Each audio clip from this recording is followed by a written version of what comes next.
Bang, boom, bing, bam. There sure were a lot of prison break attempts back in the late 1800s and early 1900s. And today, I want to tell you about a few of the weirdest and wildest ones to ever happen.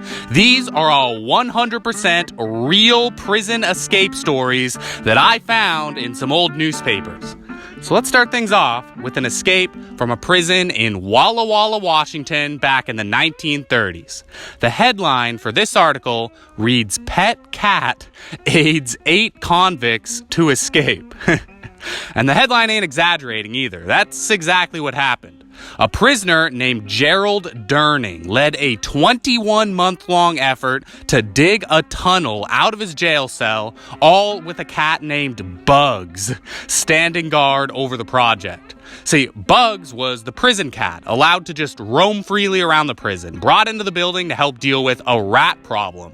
And Durning and his accomplices made friends with Bugs and over time actually trained him to warn them when a prison guard was coming towards their cell. Yeah, whenever the prisoners were working on the tunnel, Bugs would actually keep watch at the end of the hallway. And then whenever a guard started coming down the corridor, Bugs would leap up and sprint down the hall and run into the cell, alerting the prisoners that somebody was coming and giving them time to hide all the work that they've been doing on the tunnel. And their little cat alarm worked so well that all 8 men were eventually able to bust out of the prison after digging the tunnel out to over 70 feet long. They didn't get far though, because most of them were caught a few days later, including Gerald Durning, the leader. Now this is where the story gets real weird, even weirder than a cat being an accomplice to a prison break. So, after Durning was caught, he had no problem at all telling the cops everything about the plan. He told them about Bugs and how they dug out the tunnel, and he even told them about his motive for wanting to escape the prison, which was to study astrology. Yeah, his main reason for breaking out of prison was that the prison library only had 2 books on astrology. And what's more, Durning said that he got the whole plan for the cat and the tunnel and everything by consulting and reading the stars. Something that the other prisoners had actually been encouraging him to do. Pretty wild, right? Like, this whole prison escape was planned via astrology. But hey, the stars must have had at least something right, because one of the escapees actually got away. Bugs, the cat. See, after Durning got back to prison, he found another prisoner who was about to be released, and he convinced the guy to sneak Bugs out of the prison. Isn't that great? So the plan worked, kinda. One of the gang got away. As Durning put it, he just couldn't let a pal down. All right, next up, here's a pretty funny one. In 1928, a man whose legs had been amputated above the knee somehow managed to escape from a prison in Montgomery, Alabama, and travel 170 miles to Atlanta, Georgia, without being caught. Like, I was only able to find limited information on this one, but according to the articles that I read, absolutely nobody was able to figure out how this guy possibly got outside the prison. Like, he just escaped completely mysteriously somehow. Eventually, though, someone did spot him in Atlanta, and he was arrested in a hotel room that he was staying in.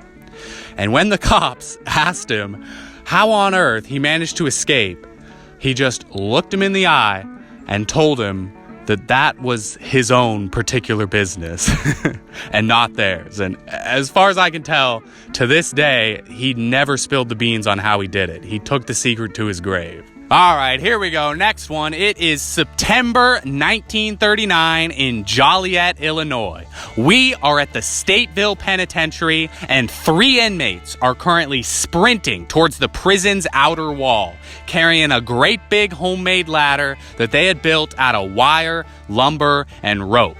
These guys were attempting a prison break, and a pretty gutsy one, too. See, that prison wall that they were running towards, it typically had 12 armed guards stationed up on top of it for exactly moments like this. So, it seemed pretty unlikely that the 3 inmates could ever get up and over that wall without getting spotted. And sure enough, they didn't get far before a guard named Albert Lenzen saw them dashing across the yard. Lenzen grabbed the phone, flicked it on to contact the other 11 guards who were supposed to be stationed on the wall with him, and nothing. No response. Radio silence. Albert Lenzen was somehow the only one out of 12 guards who was actually at his post. Somehow, some way, those 3 guys running across the prison yard had taken out 11 armed guards, dozens of feet above their heads, all on their own. But they didn't get Lenzen, and that was their mistake. Lenzen was able to contact the guard headquarters and call for backup, and before the 3 escapees knew it, they were back in their cells. They got close, but couldn't quite make it. And so, with the escape attempt thwarted, investigators turned to the question of what the heck happened to those other 11 guards. And they found an answer that sounds like something out of a Prison Break movie. Somehow, those 3 inmates had managed to poison the coffee that was being sent out to the guard towers. Yeah, they had slipped sedatives into the coffee mix so that all the guards would pass out a few minutes after drinking it. And their plan very well could have worked, too, if Albert Lenzen had actually wanted coffee that night. Yeah, that's why he was the only one awake. He was the only one to not drink the coffee. Like, everybody else was snoozing when the inmates came running out with the ladder, except for him. So now the cops had 2 big questions to answer. The first was, how did the inmates sneak poison into the coffee? Because the prison actually used locked lunch boxes for all the guards, specifically to avoid a situation like this.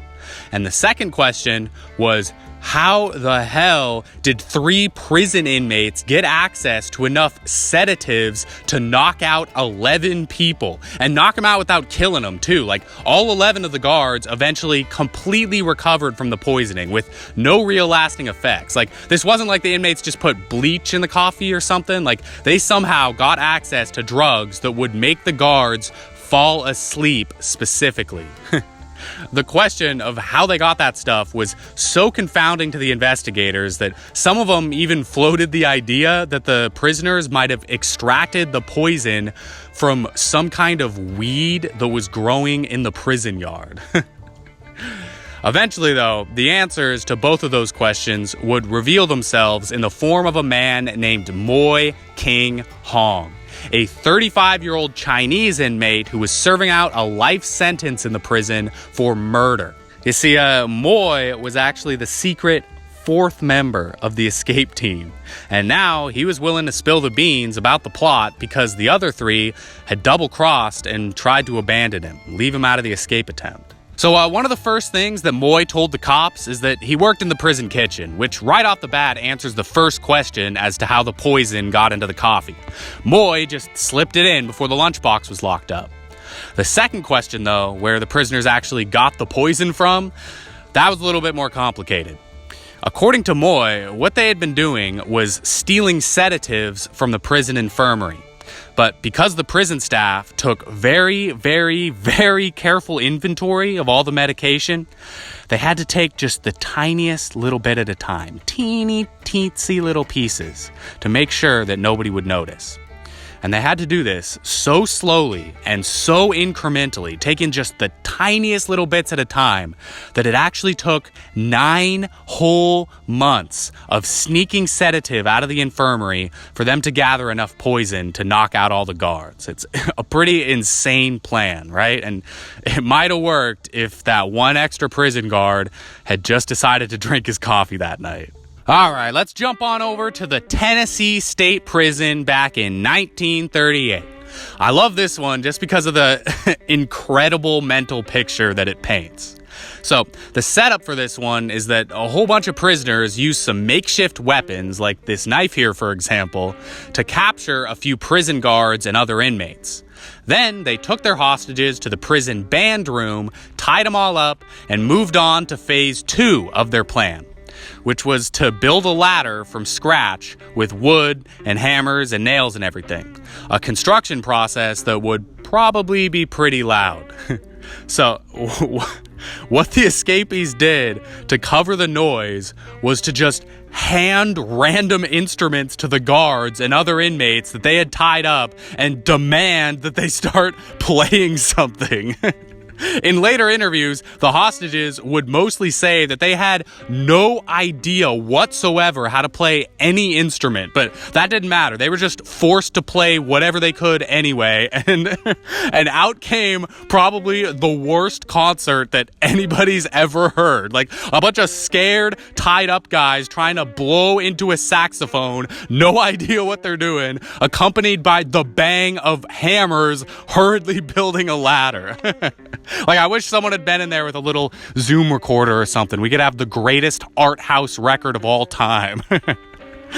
Unfortunately for the prisoners, though, the crazy concert was all for naught, as once again, all the escapees got caught. All right, this next one is just weird. We got a guy named Sterling T. Colson who was stuck in a prison camp in Jacksonville, Florida, when one day in 1955, he just decided to leave. So he walked up to the camp's equipment manager and said, "Hey, can I have the keys to your car? I want to go home." And the equipment manager, I guess, thought that Colson was joking and for some reason decided that the best way to play along with the joke would be to actually give him his keys. And then Colson just got in the car and put the keys in the ignition and drove away. And he drove right up to the prison gate and blew the horn, and the guards actually opened the gate and let him through. And he just escaped the prison driving out in a car.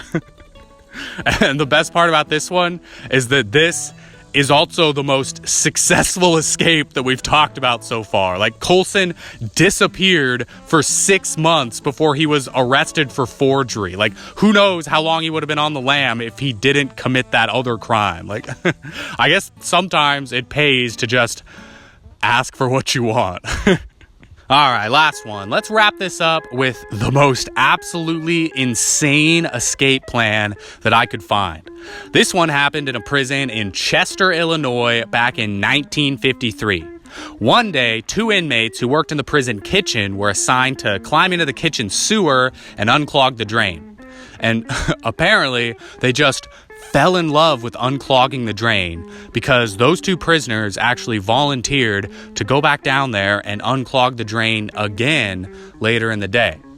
And then pretty soon, before you knew it, those 2 guys were down in that sewer unclogging the drain literally every second of every day. One of them, at least one of them, was down in there unclogging that sewer drain every possible moment they could. Like, how incredibly nice of them, right? Well, as sweet as it was for them to work so hard at unclogging the drain like that, they just couldn't quite figure out how to get the job done. So one day they recommended to the warden that the prison just close off that sewer completely with cement and be done with the thing. Just seal it off forever, real tight. Don't let anybody in there. Now, the warden, of course, was just a little bit suspicious about 2 inmates randomly recommending that he seal off a sewer with concrete. So he sent some guards down there to check it out. And what do you know? There's a huge tunnel being dug in the sewer. That's what those 2 prisoners had really been working on. What a surprise. Isn't it just insane that the prison even let it get that far? That nobody realized that 2 inmates spending all day, every day in the sewer might be doing something other than unclogging the drain. But that's not even the crazy part. The real wild part is that the guards also found a few days' supply of food and water in the sewer. Apparently, one of the 2 inmates was about to be transferred to a different prison. So, as a last-ditch effort to complete the tunnel, he was going to try to convince the warden to cement off the entrance and then secretly sneak down into the sewer before it was sealed up and allow himself to be locked away in those dark, dark tunnels. Yeah, he stockpiled food and water and tools for a few days, and he was going to bet his life on his ability to chisel out the rest of that tunnel before he ran out of supplies. Like, literally cemented into a sewer with a time limit on food and water and air. He was going to chance everything on escaping that prison. Like, that's just a tough one to think about. Oh my God. All right, thanks for watching. I'll see you guys next time.